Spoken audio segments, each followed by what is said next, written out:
The SPR67 is Akko's second take on the compact 65% that aims primarily on the QK65 and Zoom65 market. It features quite a unique mounting system, using springs as opposed to gaskets. But is it really a great innovation, or just a gimmick to make it stand out of the crowd? Let's find out!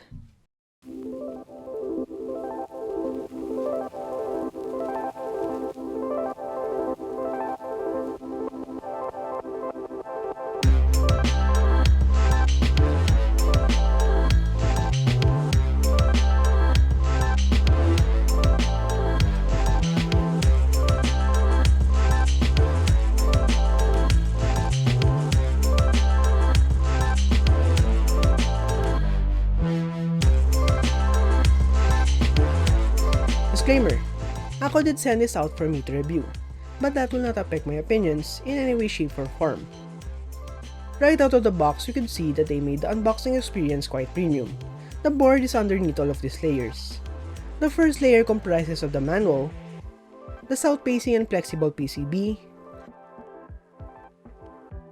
all the foams you'll either use or not use for your build, as well as a sort of tape for the inner bottom case. This is to avoid any shorting out with the PCB. Next to that is the included FR4 plate and palm plate, which features tabs for plate mount tabs, as well as flex cuts on the alpas. Going down one more layer is the case wrap around this frosted plastic. The board will be out in a white glitter finish just like what I have here, but we'll get to that case later. Before that, here are the accessories that came included with the board. Your standard switch and keycap puller, all the springs and tools you'll be needing for the assembly, a matching white coiled cable, as well as some generic looking plate mount tabs. I wish that Akko included their own TPU tabs in here, but nevertheless, we'll tune this a bit in the build later.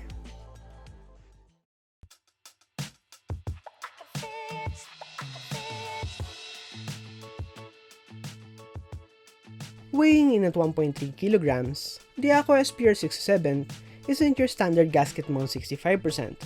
See, as opposed to having foreign gaskets on the bottom case, this uses springs. This is seen distributed on multiple mounting points in the bottom case.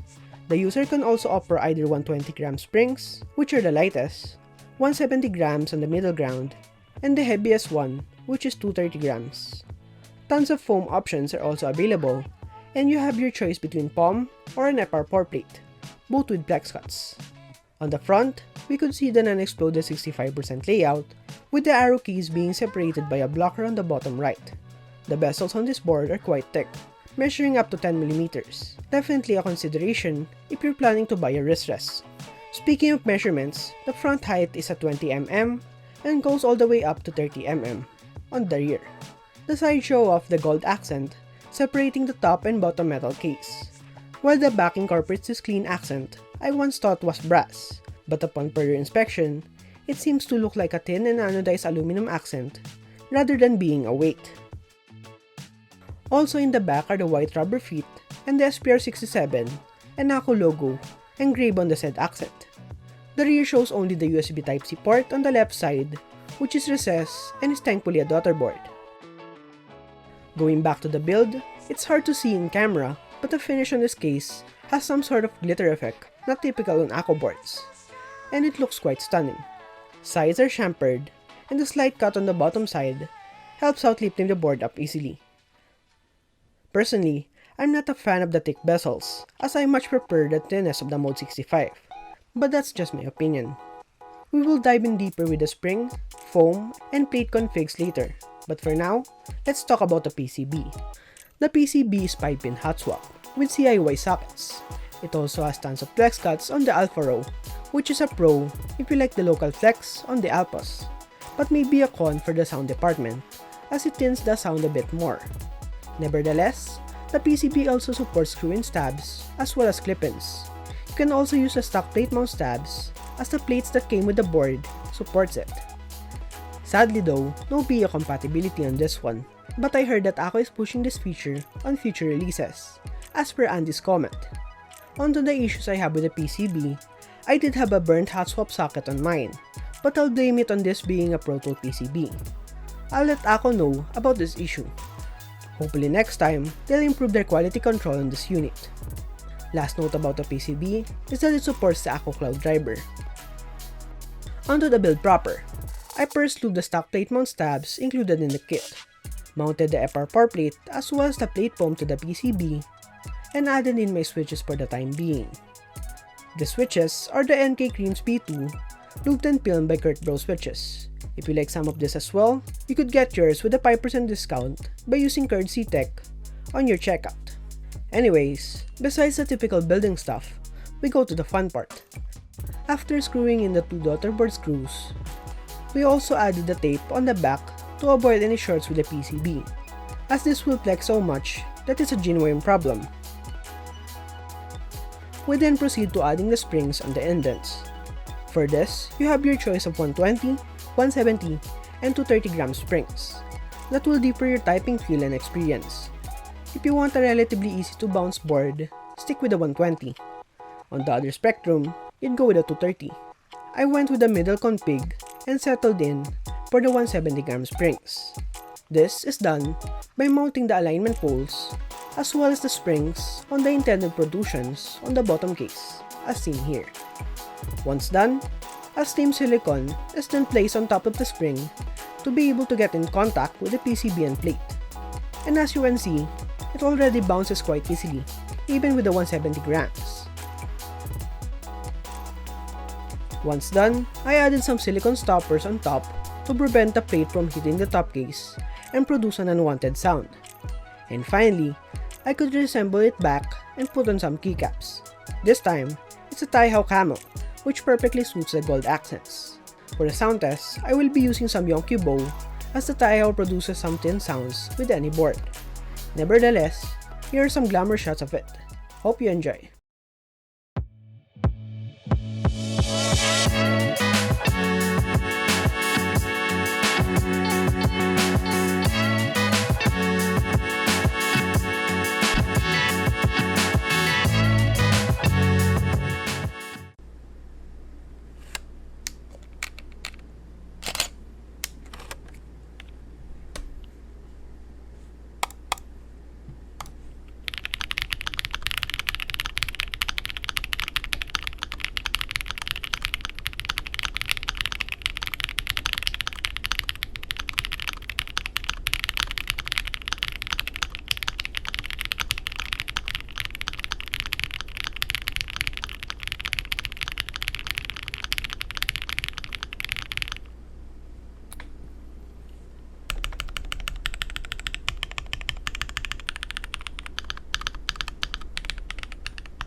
Stock, the board sounds great.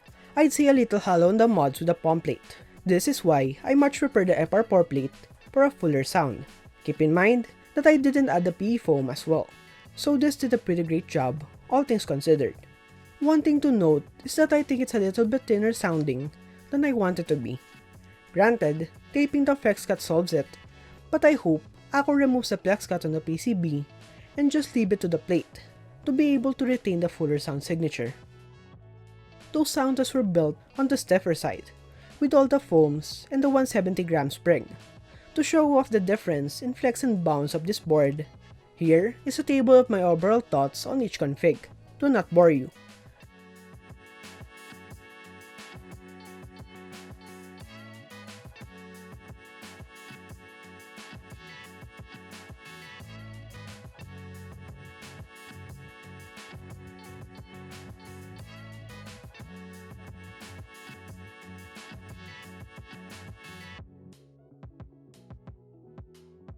TLDR, you can finally change and tune the board's bounciness and flexiness independently by just adjusting the spring weights and the plate.